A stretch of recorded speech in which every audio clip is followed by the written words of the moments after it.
Welcome back to Launch Your Light, a podcast that covers the soul and strategy of running a business and sharing your heart's work with the world. Today, we have Danielle Evans-Cole on the show with us. I can't wait to hear everything she's going to share with us today because she is the founder of Cultivated Storytelling, where she empowers solopreneurs, small business owners, and social impact organizers like, we need to talk about that, to create powerful messaging to engage their audience, increase revenue, and achieve their call to action. I'm so excited to have you on the show. So let's just dive in. Welcome. Thank you Yeah, for listening to this. I am thrilled to be here today. Okay, how did you get here? Let's dive right in.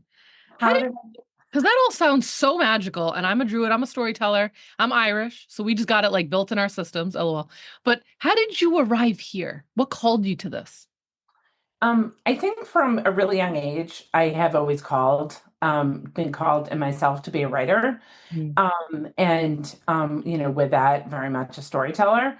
Mhm. And it's definitely something that like lives really deep within me on a cellular level. But for me, I definitely got tangled in on a path that wasn't mine for Mm. a long time, really going along with the shoulds that I should be doing in life. And I am a firm believer in just because you are like good at something and maybe you feel you should do it, it is what you should do. Mm. So I have a background. I was a litigation attorney for a number of years. I went into, and I on one level loved doing that. I did a lot of like social I worked for like legal services and I worked for the state during prosecution. I did a lot Wow. of like really good work in the law and I love litigation on one level, but it just on so many levels wasn't for me. So I walked away from that. I went into publishing, into nonprofit consulting. What? Um, and I was doing Wow. all that for a number of years. And then when my kids were little, I did a lot of nonprofit volunteer work and stuff on a pretty high level, a lot of organizing, fundraising. And then about maybe like 5, 6 years ago, around when the pandemic hit, I was like, okay, kids are getting older. I need to like refocus. I need to like kind of take this chance to really do what I want to do. And then the pandemic hit, and then like kids are homeschooling and life is way upside down. And I was like, what am I doing? And then the really magical thing happened for me is that with life going completely online and virtual, I was able to finally access all these different writing schools and classes and writing groups that Cool. I never like had the time for because I couldn't get to them physically. Right. And so and then I also had like time kind of given back to me with that because we weren't going anywhere. Right. And I was able to really tap back into my writing and into my kind of like purpose of being a writer. And then that really led to like a good number of years of trying to figure out what do I want to do career wise though? Like I'm a writer, I'm an editor, I'm a storyteller. What do I want to do career wise? And about a couple of years ago, I was working with a just phenomenal career coach, and I kind of said, "Well, I can't find a job that fits what I want to do. Like, I wish I could just do it." And she said, "Well, you can do it. Just like start your own thing." And I was like, "No, I can't do that." So then we got into like several months of me like doing it, like setting it up and doing it and researching it. And but I kept saying, "I can't do this. I can't do this." And she kept saying, "Yes, you can." And so I kept going. And January will be a year anniversary of Cultivated Oh, Storytelling. yes. Not January, June, another J month, June of this year, June of 25. I will hit my 1 year anniversary. I've been calling this my beta year. It has been Yes. one like unbelievable, fantastic experimental journey into being a business owner, Yeah. into being kind of writer, editor, storyteller. And then the other thing I've picked up along the way in this journey is I work for RMS Media Group part time. I'm their web editor and I'm a contributing writer to North Shore Magazine on the North Shore of Mass, Wow. which is one of RMS's kind of their flagship publication. So I'm like finally getting into like the publishing, the kind of magazine back end world, which I've wanted to do, and creating my own thing on a daily basis, working with fantastic clients. And I, for the most part, get to like help people and play with words all day. So that's really just fantastic for me and, what I want to do. And storytelling itself, how I kind of got into that, is how I really grabbed into it was there's the Moth podcast. I know it. Yep. I have Okay. the books. So Or- Yeah. right. So I it's one of these things I just started listening to and I could listen to for hours. Amazing. I Yep. got the nerve up to get actually up on a Moth stage at a story No slam. way. Yeah, which is you No. go and you put your name in a hat and only 10 people are called. And I sort of Oh, somehow like got called like these two times chills. I went and got up and told stories like 300 people and it was amazing. And then actually we were just talking about Kripalu a few minutes ago. I went to like a week-long storytelling boot camp Oh my God. at Kripalu, and then like I was utterly hooked at that point. And the very last night we did a whole storytelling showcase for like everybody that was staying at Kripalu at that time. So this big, huge room full of people.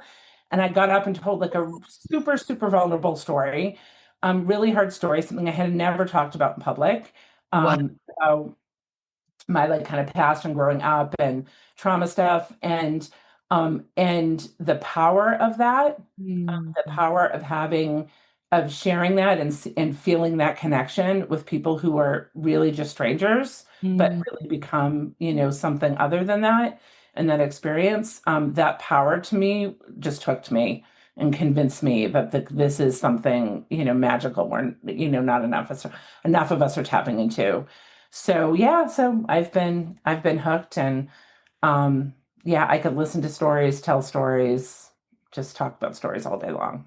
I am so happy you're on the show. This is so great. And the moth story is like, wow, I literally can listen. I think I have their book, which is like helping with story. I forget what it's called, but still they beam in a lot of the stories that have been shared on stage. Yeah, And I yeah, could literally go from being totally fine to hysterically crying within 30 seconds of listening to someone like how it's not even the story, it's how people are taught and this like handed down tradition of yeah, telling stories and how powerful that is to like laughing hysterically like oh my god.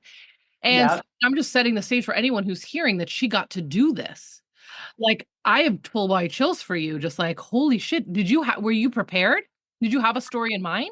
Oh yeah, so I was very prepared. I had a story rehearsed. I had a story prepared. You Okay. you get up there on the stage, you go up, you don't have any notes with you. You can have nothing Yeah, with you. nothing. So you are going like on your own. Yep. So you ideally need to be somewhat prepared to get up and do that. Also, there's a pretty strict 5-minute time Yeah. limit at Yep. Story Slam, so you have to make sure you're within that as well. And so I definitely was really prepared. Every story slam, and there's story slams like all over the world, all over the country, all the time off story slams. And anybody can go in and put their name in the hat, Yep. or you can just go in and listen. And the audiences are on the, it's one thing to listen to it over the radio. Like I can do the same thing, the roller coaster of emotions, listening to stuff on the radio, the podcast, all that. But to go and experience it in person is unbelievable. And the energy in the room and the support and the encouragement in the room is Woo. like a next level. And the other great thing about storytelling is that we're really in this kind of age of storytelling right now, and this renaissance of it. And Yes. there are so many more smaller local storytelling organizations and events like all over the world, definitely all over the country. I know in the greater Boston area, there's Fugitive Stories, there's WGBH has a storytelling events that they do. There's so many different things. And then the Moth, these story slams where anybody can go in and put their name in a hat, is they have those all over. They're like everywhere. So all like major cities and Yep. areas. So and every Moth story slam has a theme attached to it. But the themes are so broad and open, you Yeah. really can like pull almost anything into them. And oh yeah, yeah, it's fantastic. It's really great. I'm glad you brought that up with where we're at. I love telling, I'm like, I've been using the word renaissance a lot lately because I'm like, we're Mhm. walking into another renaissance right now. Like this is huge. The way that technology is trending is going to force us back into a very human exploration of our creativity. Like what sets us aside for the robots are going to be helping us. This is here. This Yeah, is here, baby. AI is here. There's no getting rid of it. It's like, you know what I mean? Like this is like trying to go back to whale blubber after getting electricity. Like yeah. it's here. What's it going to do? It's going to force us into our creativity. That's how I'm taking it. And we get to now, it's like it's going to be a massive arts resurrection, a massive arts. No, so, and I want to say that and bring that up and talk to you about it because I think a lot of people are like, oh, who, me? Oh, what story? Oh, writing is dead. Storytelling's dead. The fuck it is. Mm, Oh, look at your eyes very. bulged too. Like, no, we are walking into a beautiful time to share your story. So, what are your thoughts on that? So my thoughts on that is, I believe I agree fully. AI is something that's not going away. I believe AI is a tool and it's a mechanism and it's something. I do not believe in any sense that AI is a replication for human writing and creativity. I think it's something you have to be really thoughtful and careful about and using. And I do think currently we're kind of there are a lot of people out there misusing it Mhm. and assuming it can do things it can't. That being said, yeah, the arts renaissance piece about it that I love is if you look around, there's like this thing at breweries right now where you go and have your beer, but then there are all these different art nights. Like you can go out there, like anybody, and just like have a night where you learn to do like all these cool things. There's like rug pulling and glass fusing and painting and like all of these things that are out there. And like for me, my art and my artistry is about words, is about creativity and words and storytelling. I'm also a huge gardener, so Mm, kind of being creative out in the soil and nature. And for me, yes. and those are my places I'm like, oh, like this is my sweet spot. Like I feel like, I like this is something I'm good at.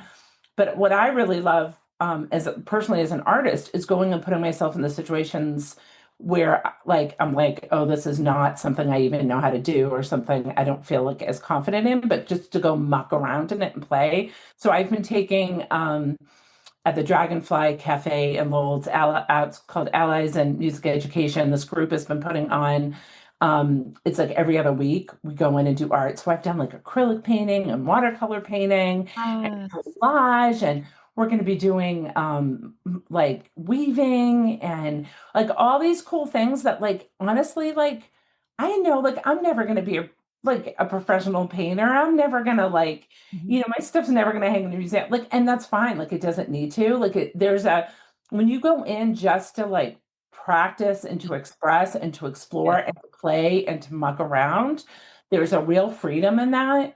Mhm. And there was a real playing around in that. And it really accesses and opens up a part of your brain Mhm. that is just so useful and helpful. And it's fun. Like it's fun. Like we get to play. Like think about when we were little kids, we'd muck our hands Yeah. around and like finger And no paint. comparing and no awards and no needing Right. it to be perfect. Yeah. And you know what? Like, that's the type of thing, I don't, if it's find out what speaks to you, or if it's like literally going to the beach and mucking around with a sandcastle, like Yeah. doing those things and exploring that, I think really is such a great value to us on like a very like human level. I also am a firm believer, and I say this to everybody I meet, all my clients, everybody out there is a storyteller. If you are Right. human, Yeah. you are a storyteller. Mhm. And everybody, if you are human and you have lived on this planet, you have stories and you have unbelievable, amazing stories in you. Everybody has that and has that ability. And that's something I really try to bring out in my clients. Part of what I really specialize in doing is working with people who, when I say to write something or to get up and public speak about something or to do that, they're like, they get hives and they're like, nope, nope, can't do it, not going to do it. But then they get themselves put in a situation where they have to do it. or they feel Mhm. really challenged to want to do it. Yes. And I really love working with people and getting them to that point. Especially, when I'm a lot of times when I'm, working with clients who really are underestimating themselves and are passing up like really amazing opportunities because they just are like, I can't do it. Mhm. Like they just can't, like there's a fear of putting them and a reluctance of putting themselves out there. And I really love to, because I just, humans are built, our brains are wired for storytelling. We're built-in storytellers. I love hearing about other people's stories. I'm always like curious and wanting to, well, how did you get here? How did you get there? Why did you do this? What happened when this, you made this choice and all of those things. So, yeah, that's it. We're definitely in that sense, and I think we're really in this real like creative time, which is so exciting to see. Is exciting. I love how you say that about the storytelling and how it's innate. It's like, this is why I teach. I run a business school for women and I teach marketing a lot of the times through storytelling, Mm, copywriting, of course, and like understanding how to like organize that and pitch yourself in a way and stand in your authority and stand in your story. And you know what I mean? And it's like, it's actually a very organic way to sell. yes. And it takes the pressure off. I think it takes away that salesy, sleazy vibe when you are literally sharing your story, being like, I know about this problem. I had this problem. This is what I did. This is who I became. This is what I offer. This is who I am. Or you talk about your clients' stories. It's not even about you, and you don't have to talk about you at all. Like, really, like, depending on what type of person and what the product is, stories sell Yeah. because it's innate. This is a million years old. Exactly. Exactly. When I talk about this topic, I talk about instead of talking about sales, let's talk about storytelling, Yes. and reframing it. Sales has gotten such a negative connotation. And I think especially amongst women too, because we're not natural, our culture has not really brought us up to be have always feel that permission to be really kind of assertive and out there and all that. And so sales can get that really negative, icky connotation to it. And really, it's just instead of sales, it's storytelling, but that storytelling is connections and relationship building. And when you reframe it into that, people are like, oh, I can do that. Oh, that doesn't Right. sound icky. That sounds Right. okay. Mhm. That's fine. And really it's really the same thing. It's how to sell effectively is doing all of those pieces. And I work a lot around the concept of story banks. Mhm. Is that, and it doesn't matter if you, are employed by somebody else, if you run your own business, if you're a nonprofit, no matter what you're doing, everybody should be kind of operating with what their story bank is. Mhm. And I go through, there's certain types of stories you should have, but everybody at their core and foundation should have their why story, their Mhm. story of why they do what they do, Yeah. and who they are, where they got where they are.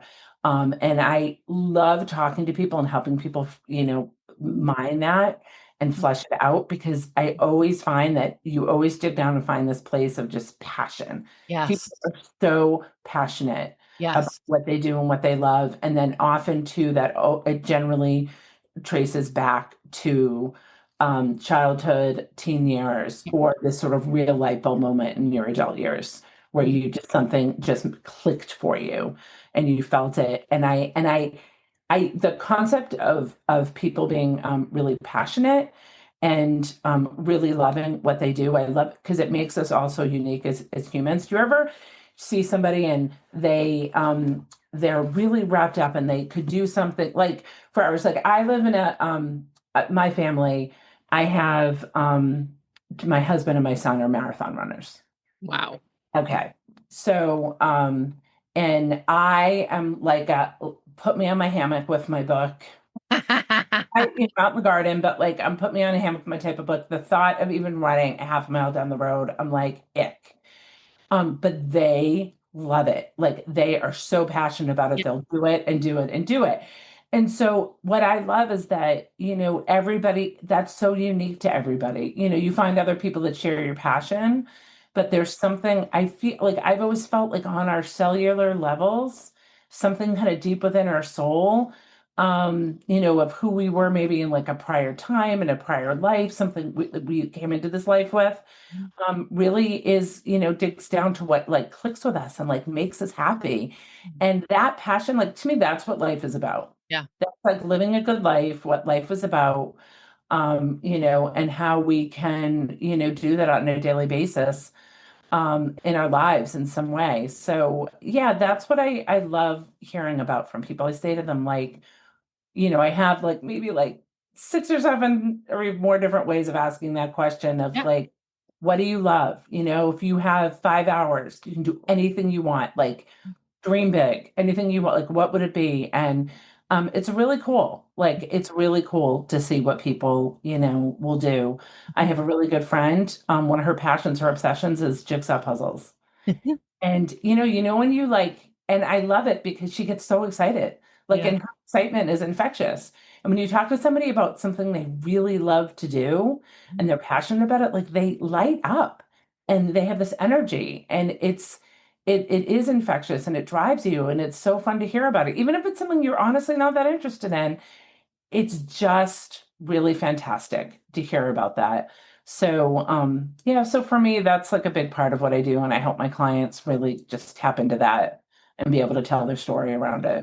This is so important because if we all could see each other in that light, Mm, we go from scary people we should be afraid of in humanity across the country, around the world, blah, blah, blah, to like, oh, aren't we all just in our own little worlds, obsessed about little things, things that make us tick, things that make us happy? And when you get into that question, because I do that too for like mine is same. But it's like purpose. Like, what do you feel you are called to do? What do people come to you for? yep. Right? What have people historically and traditionally picked up the phone and called you for? What could you go on and on and on and on and on about at a family party or a bar after a few drinks? And I don't even drink, LOL. But you know what I mean? Like, what Yeah, could you literally exactly. get into arguments for hours about? Yeah. Like the same kind of there. And after someone answers a few of those questions, those types of questions, they are fired up. And it's Yeah. almost like pull out the recorder and just let them record because Right. they Right. are in it. And imagine if we could all see each other in that light or sense and feel that everyone's got that. Yeah. It's not the same. It's about all these beautiful intricacies of life, right? Whether it's gardening or the jigsaws or the marathon or like collecting miniature things. Like people are funky. Yeah, I know. And there's so many like cool, funky things out there that like people do. They are like, and they are so, you find these like, like you just find these worlds of people that are just so into things that are, very much like a subgenre of stuff, it's Ah, just people who collect, antique dishes. There's a right. whole group of people that are obsessed with, Pyrex from the Mushrooms. 80s. Yeah. Mushrooms. I sat on a Mushrooms, bus ride mushrooms, yeah. from freaking upstate Jersey down to New York City or wherever I was. I don't remember. And it was like a 2.5 hour conversation for the guys behind me talking about mushrooms. And I was just fascinated just Yeah, in the world that they escaped to, coming right. back from like probably a 6 hour mushroom foraging event they were just at, like Yeah, just like that, you know? right, right. And it's so cool and it's so neat. Yeah, to see that. I love that. I want to actually move over to your I can't remember what it is in your bio, but the thing where you're talking about either community like what was the thing where you help not just with the business but people with like movements, like civil movements, social movements. Oh, yeah. I love So that your I, cat has entered the oh conversation. He yes. wants to be held like a baby. Is- Looks like Yeah, you're so this holding like a toddler in your arms. he is. He Hi. is. He's one of my babies. I'm a big animal person. So, yeah, he's a good boy. And now he's gone. Because that's what cats do. Um, So what? About a year and a half ago. Actually, no, was it this time last year when I was working on really like putting the foundation of the business together and starting up.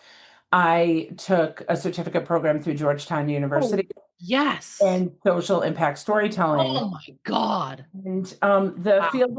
field of social impact storytelling is really just kind of coming out. It's really new. It's in its infancy.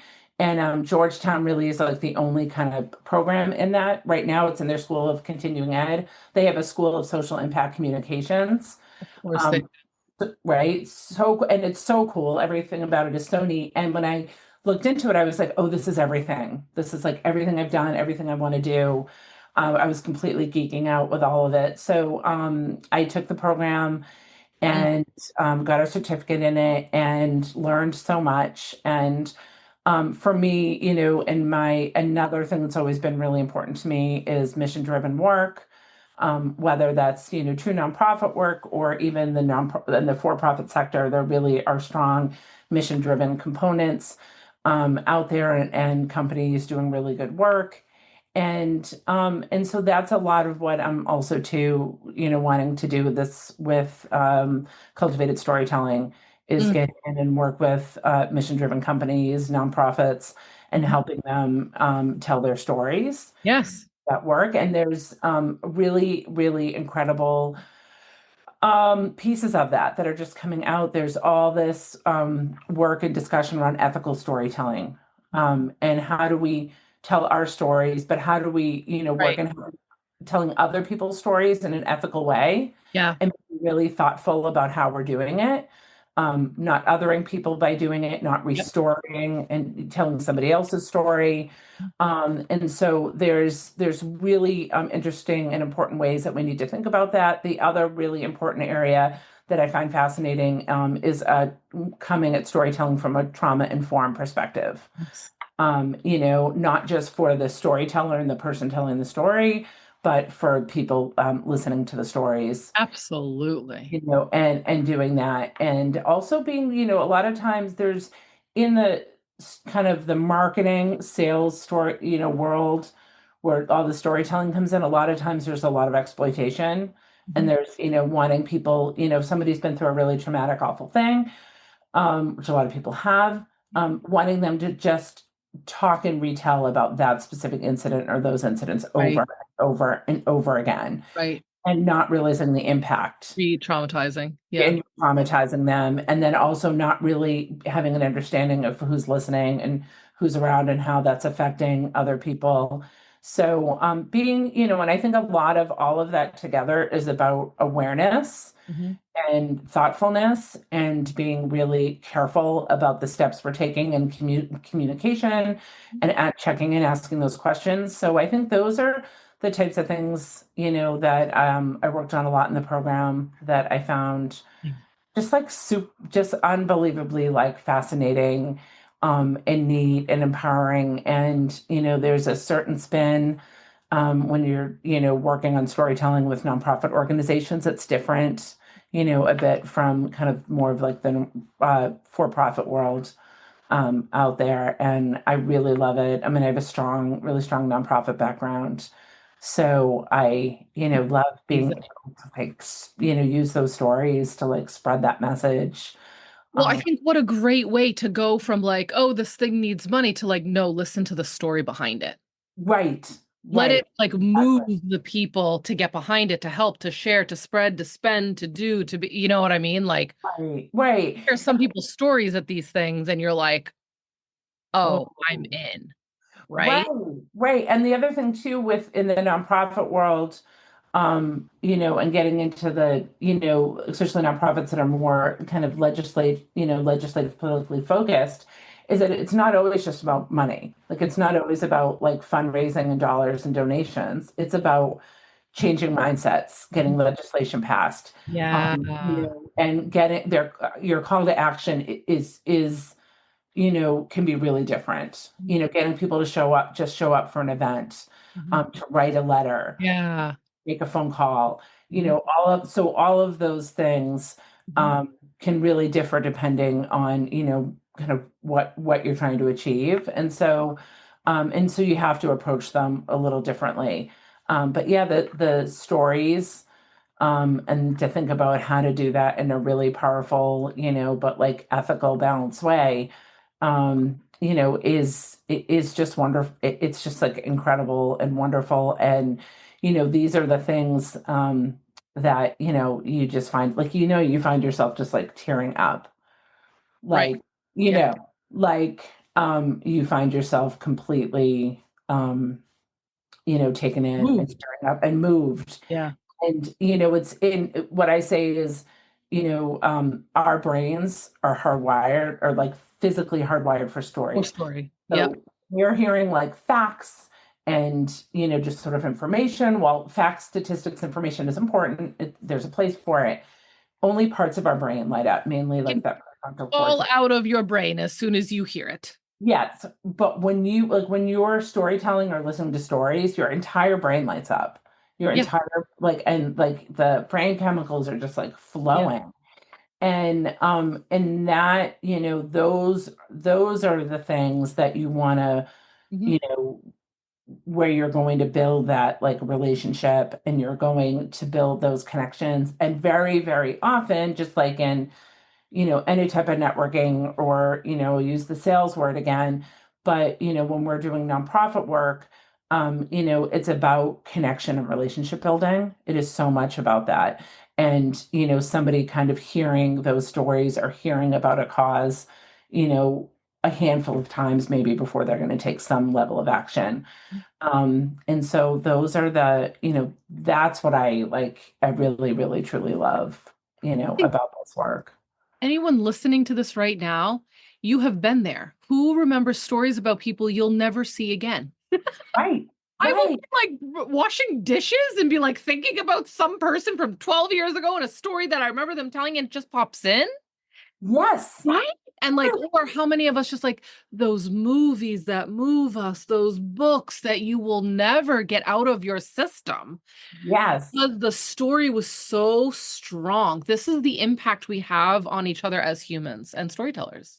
yes, yes. And it's a way to for somebody really to get a sense of like impact. And I think as humans, sometimes like as humans we get such a bad rap that's, I know. well deserved. But, as humans though, where, we truly are very like compassionate, empathetic, understanding people. Mhm. And when you have relationship and connection and something's more on a personal level, it's really hard to not have that connection, that empathy, and that Yes. understanding, for whatever the cause is, or whatever, like, the group is and the purpose is, and to really understand that. And if at the very least it just kind of like make somebody more aware. So maybe they just kind of make a different decision later on or understand something better. It's really important to do that. We can be so, tunnel vision in our like current society. Everybody has like all of their things and their Yeah. responsibilities and stuff they're doing. Yeah. And we can be so tunnel vision, but really kind of opening up and exposing yourself Mhm. to, who that world around you and Yes. people, and learning about that. One of my friends says, he uses this a lot in his writing. He says, it's hard to hate up close. Yes, And yes, I don't know if it's a quote from someone else or if he, I don't, whatever, but it yeah, just hits home. You can it hate is. someone on the other side of the country as much as you want. Go visit their home, go sit down and Yeah, hear what their life experience and hear their stories and let me know how you feel after 4 hours, right? right, right, exactly. And at the very least, maybe you might not walk away thinking, or, you'll be Being friends on, with them or right, like whatever, right. but you're gonna understand them and you're gonna Yeah, get it more. yeah. And I think even, what I have found too is even people on different sides of an issue, if you kind of get away from that disagreement and go towards the things that they will still have in common and they can understand about each other, Mhm. they're gonna then find this connection on a different level. And those are the things that can help like build bridges, Mhm. over areas that are, really, really tough. Because, essentially at the end of the day, we could vehemently disagree with somebody, but like we're all human. Okay? Right. So we're all human. We And we all, all need to make it work. right. Like we need to figure out how to make this work, everyone. Yeah. Yes. Storytelling and listening to each other. And even like I've studied like nonviolent communication over the years, Yes. Marshall Rosenberg, in my coaching certifications and stuff. And dude, that like, even just like, and as a coach and I'm a storyteller too, like the active listening is such a gift. And it's a huge part of storytelling to not be formulating the next thing you're going to say or your story while someone's telling you their story Yes. or their side, right? Right. It's a Right. that's something you have to work on and hone Yeah. that gift. I Yeah. call It is. It is. It's definitely, whether you call it a gift, a skill, whatever you call yes, it. yes, yes, The other thing I find too that we naturally do as humans is we are constantly storytelling in our own brains. We're yes. constantly telling ourselves stories, Oh my God. Yes. telling ourselves stories about who we are, what we've done, and then telling ourselves stories about other people and other things. And, Oh my think God. of those times, somebody acts a certain way and you make up this whole story in your head, and this whole, it's assumptions Yes. about why that is. And Yes. you know what? For the vast majority of the time we do It's that, we're wrong. it's We're wrong. It's bullshit. Yeah. and utterly wrong. And so I always say too, as whether it's in our work lives, our personal lives, to really think about those stories we're making up in our heads about, oh, that person doesn't like me because they did this, or I can't, because of this, I can't do this, Yeah. or I can't, this person isn't going to want to, like all of those things, when putting up barriers, whether it's barriers to connection, relationship, barriers to doing something that you want to do,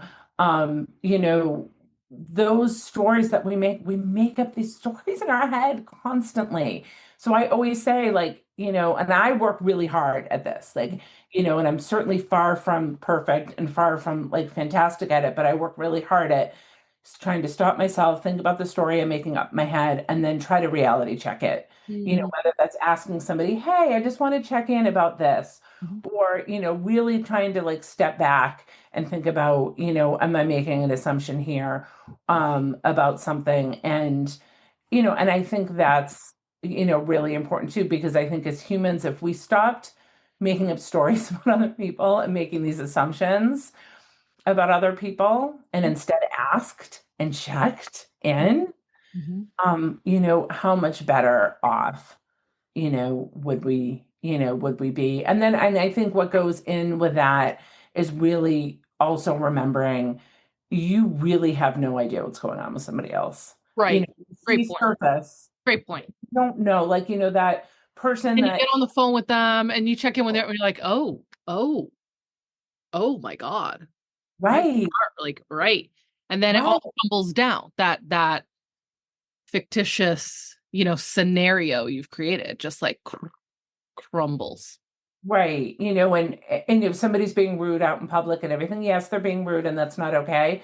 But a Mhm. lot of times when I'm trying to be my best self, I stop and think to myself, okay, there's something going on with them. I Yeah. don't know. I'm not going to know. It's not my business. They're Yeah. not having a good day. There's something going on, and, they're doing the best they can. That's not always easy to do either when Yeah. you're out in the world doing your thing. Mhm. But, trying to kind of be your best self with So that, we're all going through it. another way to look at this too, and what we're just talking about right now, how that segues into marketing is like when I teach my clients, like to do the client avatar research, meaning to get to know the people who are perfect for you. It takes out a lot of that guessing. It takes out a lot of that. This is what they're going, like actually figure out what they're going through. What is the story of the perfect person? And like I like run my clients through a series of questions. And when you get into that and when you listen and you start explaining, you get so fired up about that person, that problem that you're here to solve, that you're creating a solution for. The solution is what you're adding to the marketplace, right? That is the product. The product is a solution to the problems of the people around you, is basically what the fucking marketplace is, right? So when you get behind the story in that, it's almost like it's a bone you can't let go of. Yes. It very much goes from like, oh, no one's liking my stuff on Instagram. Oh, no one's like, it's like, no, no, no. Have you gotten clear about what that person is going through? Yeah. Have you aligned with that story? Because that is marketing right there, right? Being able to align with that, speak to that, right to that. Cool. Right, right, exactly. And I find too, also, and I have found this with my own business, is sometimes you also have to be open to who comes to you as clients Mhm. and, and Right. opportunities and things like the universe is kind of sending to you. Right. Sometimes what you sort of think is that ideal thing isn't quite, and then all of a sudden, That's a you great point. You're like, oh, other things are showing up and you're like, oh, whoa, where did that come from? But I'm going to be open to it and listen to it and to see, great and point. especially like for me coming into the end of my first year in business too, like I find like it's all about learning and it's about the journey and trying to put together those pieces and figure it out. And then also too to figure out how that fits into the larger world Yeah. around us and the context around us. Like right now in our very particular um, kind of economic and political climate we are living in, Mhm. um, it is really hard and a struggle for nonprofits. This is not like an easy place to be right now. And so that's something I've had to shape and focus like in when I think about my work with them and even like marketing and what offerings I'm putting out there and very much trying to think about, okay, how can I meet them where they're at? How can I make an offering that's still helpful? And because you have to really think about like that bigger picture. Yeah. So I'm very much think, I am very much a believer in sort of manifestation and kind of seeing what's being like sent and given to you and being very like open to it. Mhm. So yeah, I try to like for Yeah. me as a business owner, I've been trying to balance that with, that ideal client and what do they need and what are they looking for and always trying to like ask people, when I'm networking, like what is it you're struggling with? What's hard? What's easy? If you could have like a magic wand to do something for you, what would it do? Um, all of those things This is a too. perfect segue for that. Why don't you tell people? I mean, I will add your links into the Yep. show notes on this so people can go directly there. But right now, why don't you let them know where can they find you on So social media? Do you have handles? yeah, so I'm under Danielle Evans Cole on LinkedIn. My website's cultivatedstorytelling.com. I on Instagram as Danielle Evans Cole and Cultivated Storytelling. Same thing on Facebook.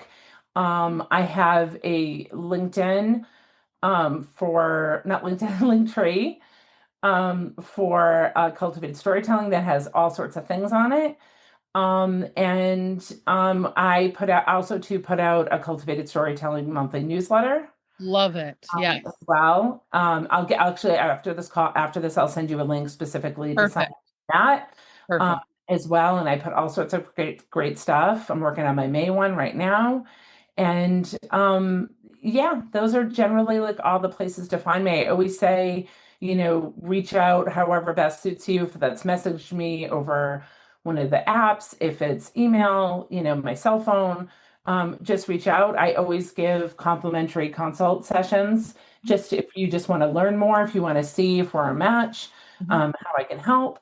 Mhm. And yeah, and I'm just, excited to be able to kind of just talk to people and listen and hear about their stories. This has been an awesome time talking to you. I feel like I could talk to you for hours. Oh my God. Honestly, I'd love to have you come teach for the school too. I feel like what you offer would be a great class. So we'll continue to talk about that, but Yeah, all the links are available for people to come and reach out to you. Thank you so much for hearing the call to be on this. It was a pleasure speaking to you today. I loved this. Thank you so much for having me, Jayme. Okay, to all of our listeners, we will see you for our next episode. I hope this one sends you spiraling off to go have some storytelling with people. All right, we'll see you on our next episode. Bye.